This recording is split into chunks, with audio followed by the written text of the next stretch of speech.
Hello, amazing people. We meet again today on the Noble Show, the show that brings you a lot of inspiration, education, and information. Today, we're going to talk a lot about empowerment and girl child education. So, our guest is well endowed for that. But before we get into the show, I want to thank Sierra Travels and Sierra Car Rentals. If you need a car to rent for any occasion, you can call them on 0264 623091. Lizzie Beauty Center gave me a very beautiful hairstyle for the show today. You can locate her at Mata Hairco opposite 1+1. ABS Couture located in Kaswa also gave me this beautiful outfit for the show. Let's find out who our guest for today's show is. We'll be right back. On the Noble Show, our guest is Mrs. Abena Awuku. She is a lover of family, and through the Gedu Foundation, she has supported a lot of youth. Let's hear her story on the show.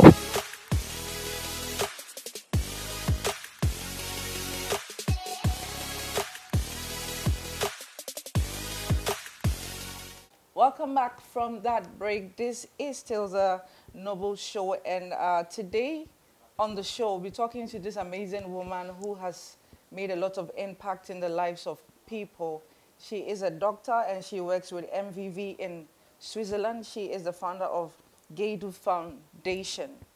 And I'm not going to talk much about her. Let her do her talking by herself. Welcome, Abena, to the show. Thank you very much. Dr. Abena, I'm sorry. No, it's okay. Most people just call me Abena, and I'm very happy to just be called Abena. So, as you said, my name is Abena Awuku, and I work as an advocacy manager for MMV in Switzerland. Okay, but you have come a long way. Yes, that's true. With what you do. Yes. How did you get there? Tell us about your journey. Okay. So, well, I started out as a young child in Ghana, like you probably have as well. So I went to St. Martin de Porres School in Dansuman, so I'm really a local girl. And then from there I went to Achimota Secondary School. And I mean, along the line, over the years, I really very much wanted to be a medical doctor. But I also had a passion to see the world. So after Achimota, I got the opportunity to study in Germany at the Jacobs University. And I realized that, unfortunately, I couldn't fulfill that dream.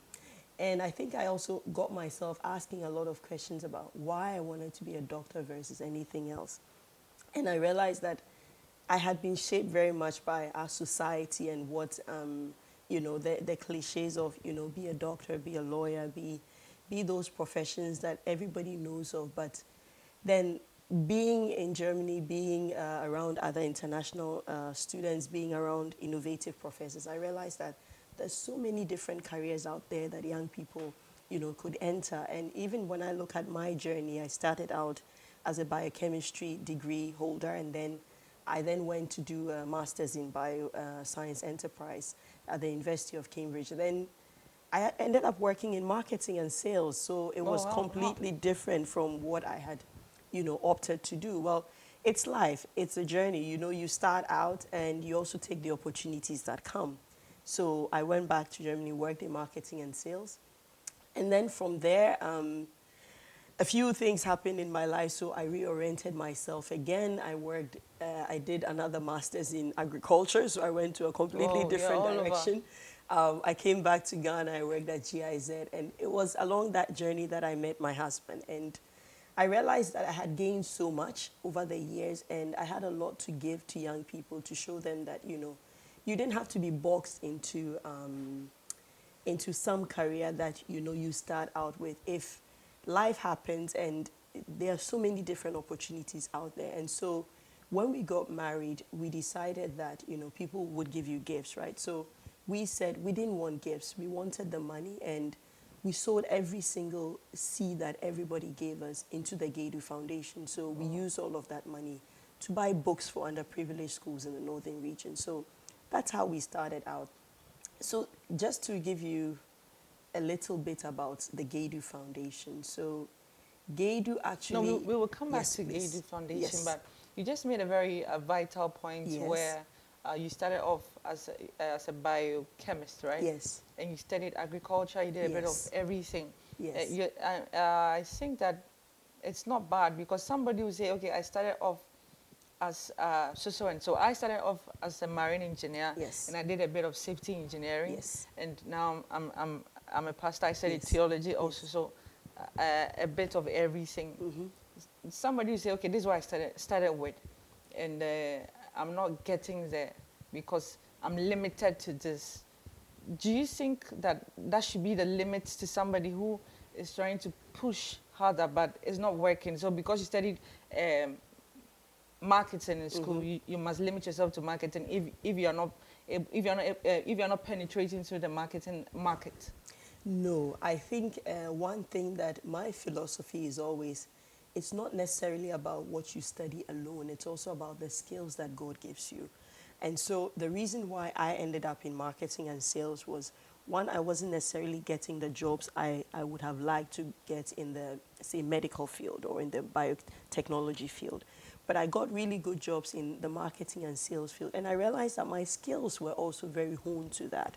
So I developed myself in that area.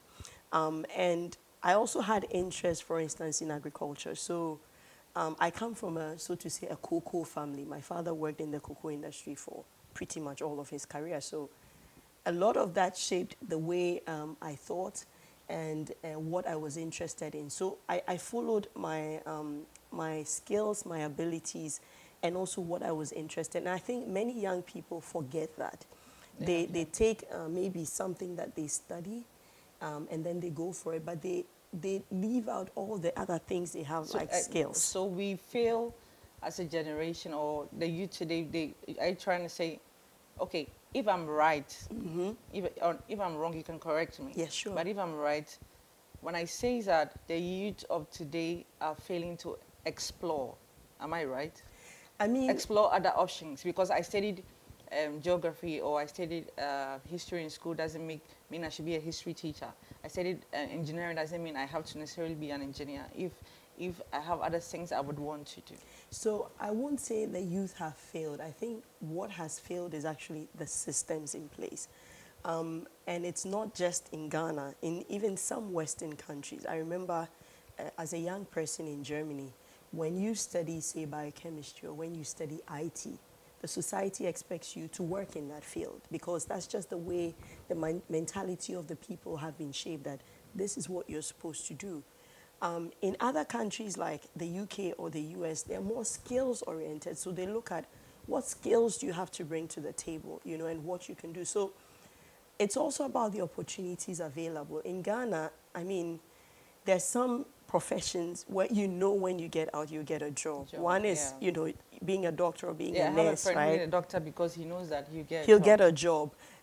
There are others where it's like you're not sure if you're going to get a job, and at the end of the day, you need to survive, right? So people don't explore. I think the other thing is that people don't even know what jobs are out there. I think there's a problem with the system, as she said, because when I graduated from school, I was doing some statistics. Let's say we have Legon in Ghana, Yes. we have Tech, Yes. Kwame Nkrumah, and we have Cape Vast. Yes. Let's say there's Winneba, there's other UCC, Central, the Yes. other Yes. universities, Yes. plus Yes. the private ones Yes. and all of Yes. that. But let's just take these three. Legon, Tech, and UCC. UCC. Let's say every year, 1,000 students graduate from each Right. school, 3,000. There are no 3,000 jobs available. No. So plus the other ones, plus the poly, Yes. plus, so let's Yes. say 10,000 people graduate Yes. every year. There are no 10,000 jobs available. Yes. So what you're saying is right, we should be able to explore and Yes. use our skills to do other Yes. things. Yes. I think that the challenge is not just also about jobs, right? It's also the fact that the youth have been taught that I need to finish school and get a job, have the capital to start. So there are many different arms of the issue that are out there, you know. Okay. So for instance, if we would survey many young people, many people who are doing jobs, there are many people in the banking sector who don't have a banking degree. It's also about who you know, which is also very sad, right? So many young people, they're just focused on, I need a job, Yeah. which is really sad, because when you go out into other countries and you meet Ghanaian graduates, I remember when I was studying sustainable international agriculture, as soon as I said I was from Ghana, my professors expected that I needed to get one of the highest grades, because that was, you know, a standard that the Ghanaian students had set. You can't go below that. So it shows the caliber of people we have in the country. The question is, how are we getting, the best out of this high caliber of people? Okay. So this is a part that's very tough, and it gets even worse when you look at boys versus girls. Because, Okay. of course, then when you come, especially at the household level, the challenge is that when a family has limited resources, they tend to want to focus on the boy versus the girl, because there is the notion that the girl would one day get married and be taken care of by her husband. That's true. The boy We're has to gonna, take care of yeah, others. we'll talk about girl-child Yes. education here on the show, but let's talk a bit about the Gedu Foundation. Yes. What we just spoke about opportunities, exploring, Yes. skill acquisition, and Yes. all of that. Are these some of the reasons why you started the foundation? Oh, definitely. I think we started the foundation to help people, realize what their dreams and their capabilities are, and to also show them to a world of opportunities out there. And even now, Gedu was founded in 2012. But even now, almost 10 years later, when I talk to many young people, they're still not sure about what they want to do. Because, for instance, if you take the field of IT, in Ghana, many IT people are just generalists. They do a little bit of software, hardware, everything else. But out there in many different parts of the world, there are specialities. And even you can use IT in medicine, you can use IT in geography, you can use IT in many different things. Those things are still very new in Ghana, and not just in Ghana, in many parts of Africa. And many young people don't know that. They don't know that those jobs, those opportunities are out there. I remember recently a friend of ours whose daughter just finished Biomedical Sciences in the UK, and she's using that to work in biometrics. So, when you go, or a criminal intelligence. So, when you watch all your investigative shows and all of that, and they're trying to get fingerprints and who is the criminal, and that's how she's using biomedical sciences. It's very innovative. Most people would think after biomedical sciences, I need to work in a lab. It's not true. Okay.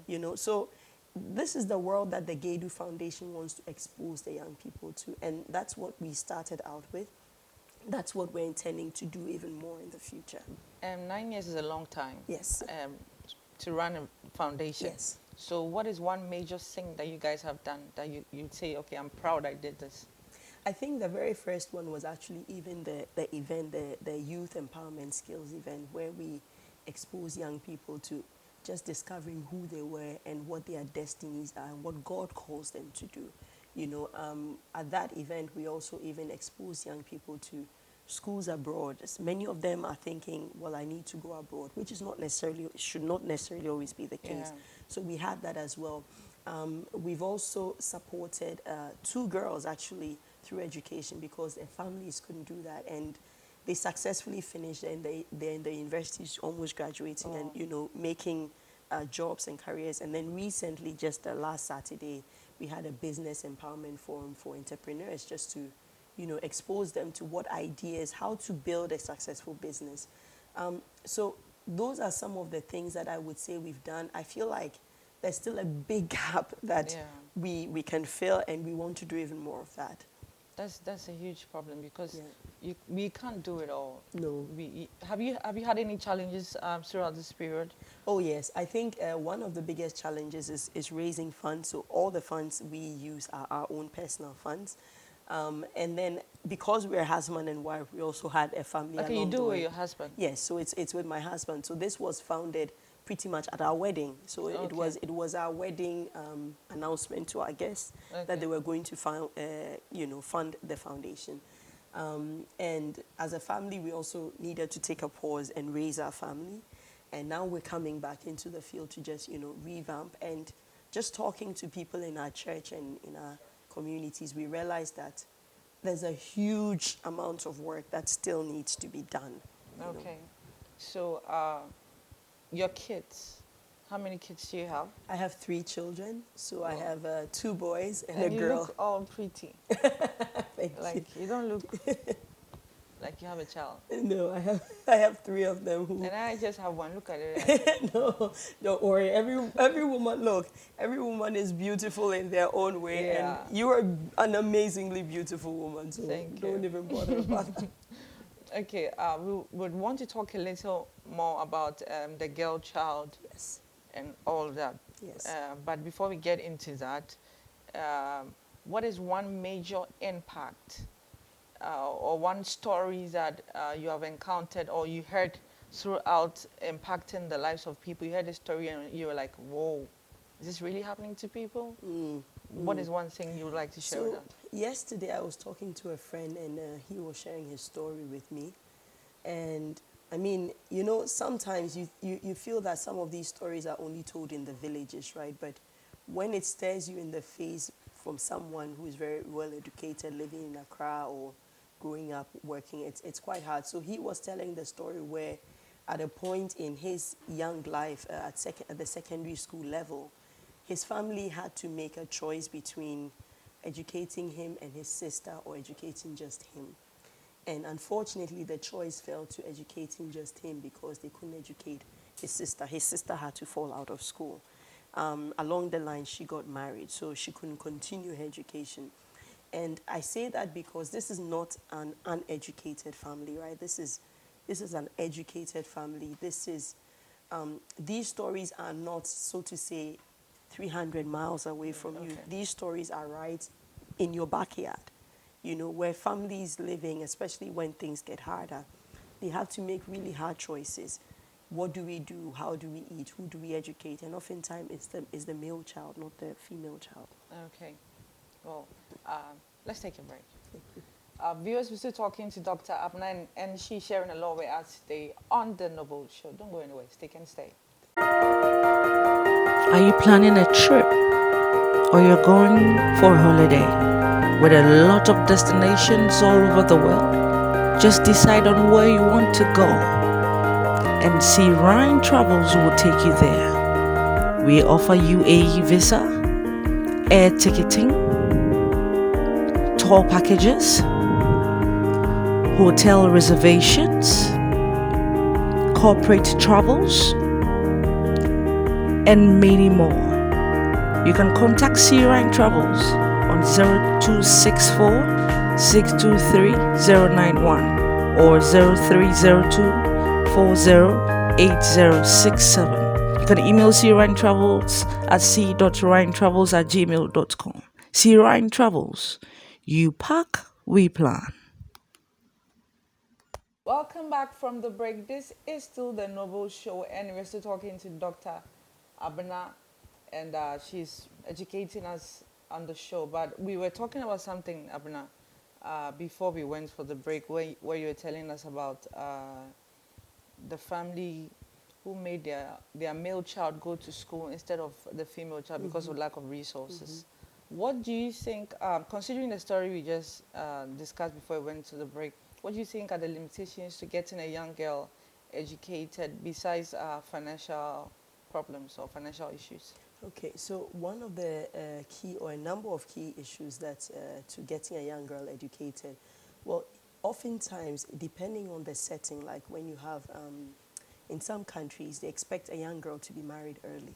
So in her teens, in many parts of Africa, young girls have their first children even within marriage in their teens. So that expectation already limits, you know, when you have secondary school, it means that girl may not finish secondary school. Yeah. So that's one limitation.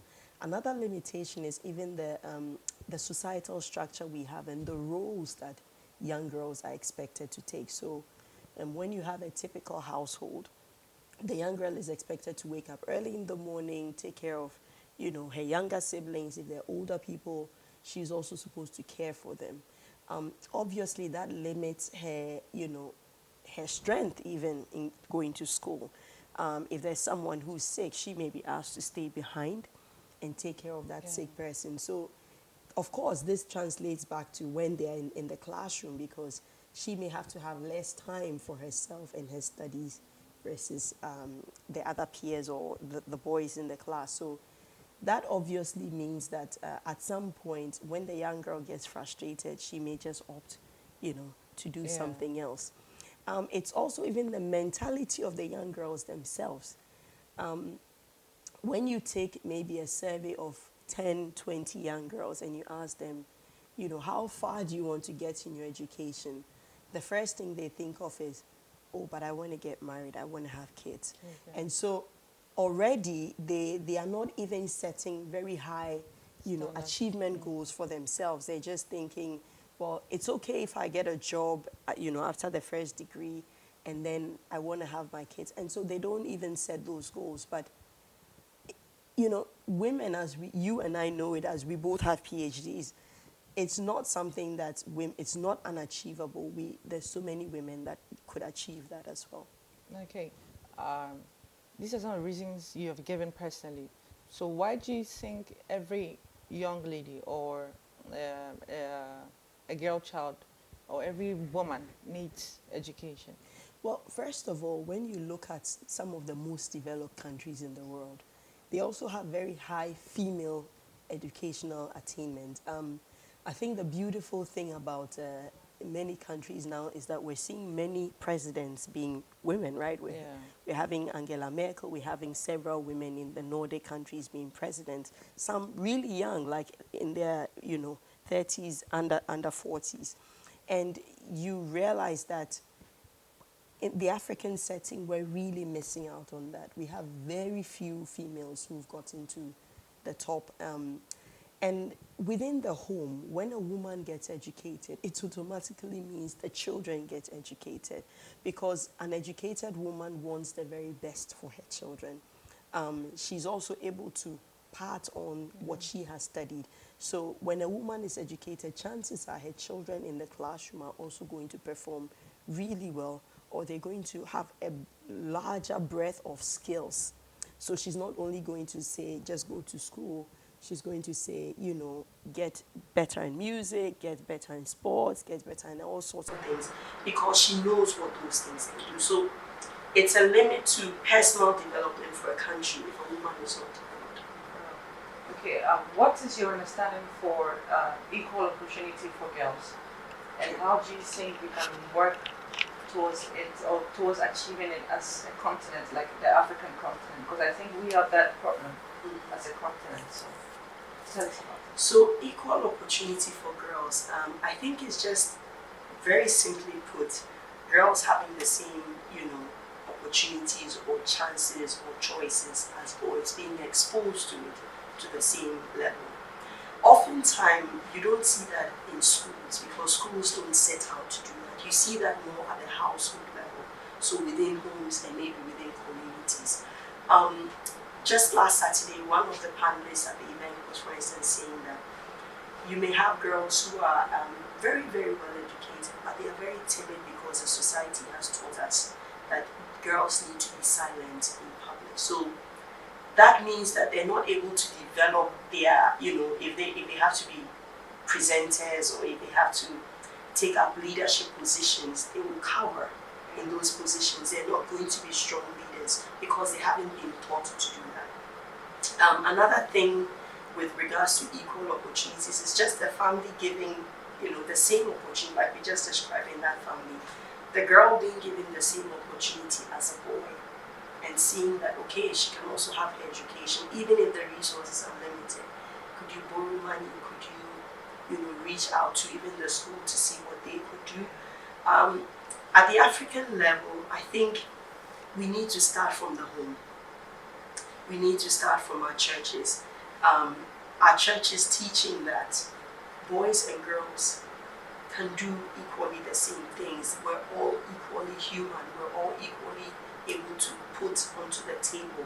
If we're all able to develop ourselves, there's more money, not just for the country, but for the household. And so all of these things have to be brought into play. We have very good female leaders, like our own First Lady, who has several initiatives for girls, and several other female leaders. Giftianti, for instance, has her show where she's also trying to promote women's empowerment. And we need to support many of these initiatives. We need to encourage countries to go out for these initiatives. Another initiative that's more international is, banning early marriages.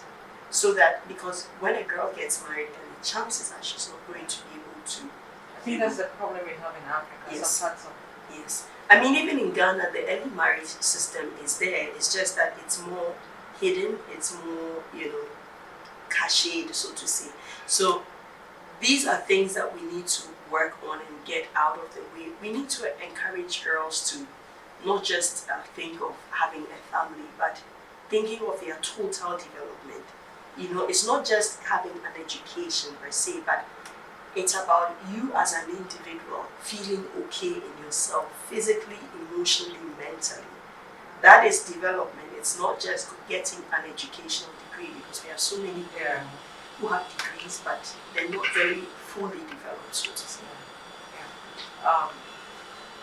Your last words. I want to ask you a question about your definition for an ideal woman. Okay, but what would be your last words on this girl child education? Okay, so that anything you want to share with us? Okay, so my last words would be: girls are just as important as boys. I wouldn't say we should take boys over girls or girls over boys. They're all equally important. They're all useful for a household. They're all useful for a community, and so we need to give them that opportunity. The communities need to encourage families to develop their children. Our churches need to do that. So, and as a girl, I think one thing I want to tell you is that there's so much more to you than you could even ever imagine. God has so much that He's destined you for, and He wants you to just go beyond yourself. Aim for the highest, and God will put you even higher than what your aims are. Okay, what is your ideal definition, from your point of view, right, of a woman, with or without education, whether the woman is educated or not? What is your definition for an ideal? So for me, an ideal woman is anyone who is comfortable in herself, who is confident, who is happy, who has a lot of joy. So because when those things are not there, then she's not able to give. An ideal woman is someone who embraces everyone, who loves abundantly, who knows who her God is if she's not religious, who is someone who just is happy with her environment and whatever it is that she wants to be. An ideal woman is someone who doesn't say, I have regrets, because every part of the journey is something beautiful to be learned, even if it's not beautiful. Thank you so much. Thank you too, Dr. No, thank you too, Doctor. Thanks. Thank you so much, Abena, for coming to the show. It's been an amazing time here today on the Noble Show with Dr. Abena, who's making a lot of impact in the lives of the youth.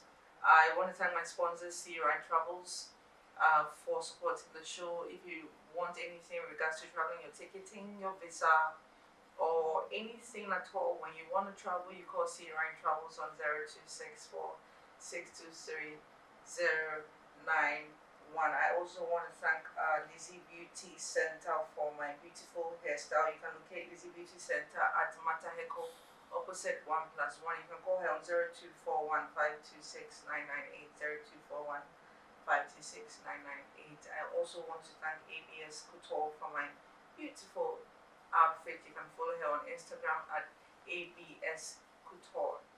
You can also watch the show on YouTube, on Facebook, the Noble Show, and also on our website www.thenobleshow.online. God bless you so much for sticking and staying with us today on the show. My name is Dr. Gabriela. See you sometime next week.